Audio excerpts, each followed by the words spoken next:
দ্বিতীয় দফার ভোটের দিন সকালে ভোট দিলেন দক্ষিণ হাওড়া বিধানসভা কেন্দ্রের বিজেপি প্রার্থী শ্যামল কুমার হাতি। থানামাখুয়া মডেল হাই স্কুলের ভোট কেন্দ্রে স্ত্রীকে সঙ্গে নিয়ে নিজের ভোটাধিকার প্রয়োগ করেন তিনি। ভোট দিয়ে বেরিয়ে প্রার্থী জানান 2021 সালের মতো পরিস্থিতি এবার হবে না। কেন্দ্রীয় বাহিনীর কড়া নজরদারিতে ভোট শান্তিপূর্ণভাবেই সম্পন্ন হবে। তার দাবি, তার বিধানসভা কেন্দ্রে অশান্তির কোনো সম্ভাবনা নেই। এদিন সকালে ভোট কেন্দ্রে দীর্ঘ লাইনে দাঁড়িয়ে ভোট দিতে দেখা যায় সাধারণ ভোটারদের। শৃঙ্খলা বজায় রাখতে লাইনে নিয়ন্ত্রণ করতেও দেখা যায় কর্তব্যরত কর্মীদের। ভোট দিয়ে বেরিয়ে প্রার্থী ও তার স্ত্রীকে ভিক্টরি সাইন দেখাতেও দেখা যায়। নিজের জয়ের ব্যাপারে আশাবাদী বলেই জানিয়েছেন বিজেপি প্রার্থী। ভোট দিয়ে দিলেন নিজের ভোট কেন্দ্রে, আপাতত ব্যবস্থাপনা কি দেখছেন? ব্যবস্থাপনা ঠিক আছে। সকালে সূর্য উঠছে, দুপুরবেলা রোদ উঠবে, বিকালবেলা আবার ঠান্ডা হবে। মোটামুটি এর পরবর্তীকালে নিজের ভোট তো দিয়ে দিলেন, সেরে দিলেন, কোন বুথগুলোতে ঘুরবেন, সারাদিন কি করবেন? আমি এখন থেকে ভোট কেন্দ্রে ঘুরছি এবং লোক মন তৈরি করেছে, পরিবর্তন আসছে।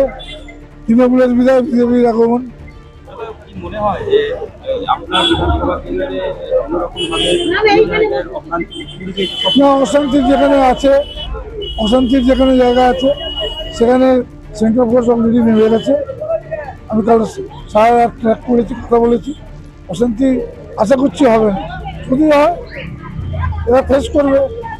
এবারের আগের নির্বাচন আর এবারের নির্বাচন কেন্দ্রীয় বাহিনীকে কাছাকাছি ভুল পথে চালিত করার দ্বিতীয় প্রথমটা বলে কেন্দ্রীয় বাহিনীকে ভুল করে চালনা করা যাবে না। আমরাও দেখছি যেগুলো হবে, আমরা প্রশাসনের সঙ্গে কথা বলছি। কেন্দ্রীয় বাহিনীকে আর ভুল পথে চালনা করা যাবে না।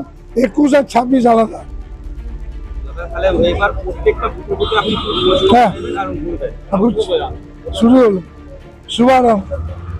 এবারে সস্ত্রীক ভোট দিয়ে দিলেন এবং এতদিন যে রাজনীতি করে এসে তিনি আজকে প্রার্থী, নিজের হাজবেন্ডকে দাদাকে ভোট দিলেন, কি অনুভব হচ্ছে?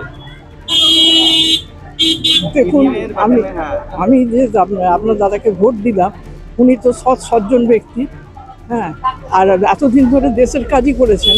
আশা করি এতে বিজেপি আসলে উনি ভালোই কাজ করবেন, হ্যাঁ, এটা আমি আশা রাখি। সকাল কি দাদাকে একবার ভোট দিয়ে দিলেন?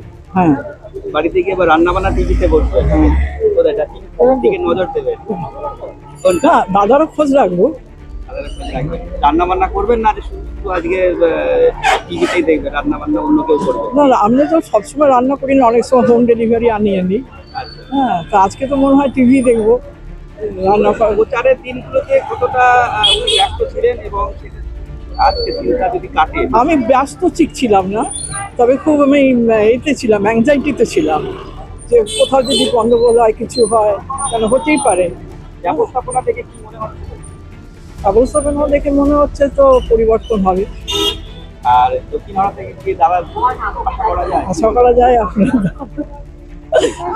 আপনার নাম? আমার নাম দীপা হাতি। হ্যাঁ, দীপা হাতি। হাওড়া থেকে মণিশঙ্কর বিশ্বাসের রিপোর্ট, রূপসী বাংলা মিডিয়া। আপনারা দেখছেন রূপসী বাংলা মিডিয়া। এখন একটা ছোট্ট বিরতি, ফিরে আসছি বিরতির পর। পুরুলিয়ায় পাত্রপাত্রী যোগাযোগের একমাত্র বিশ্বস্ত প্রতিষ্ঠান বিবাহ পরিচয়। আপনার মনের মতো জীবনসঙ্গী খুঁজতে পাশে রয়েছে বিবাহ পরিচয়। তাই আর দেরি না করে আজই যোগাযোগ করুন বিবাহ পরিচয়। Municipality commercial complex, 2nd floor, Chaibasa road, opposite PWD office, Purulia. Mobile নম্বর 9232440272। ফিরে এলাম বিরতির পর। আপনারা দেখছেন রূপসী বাংলা মিডিয়া।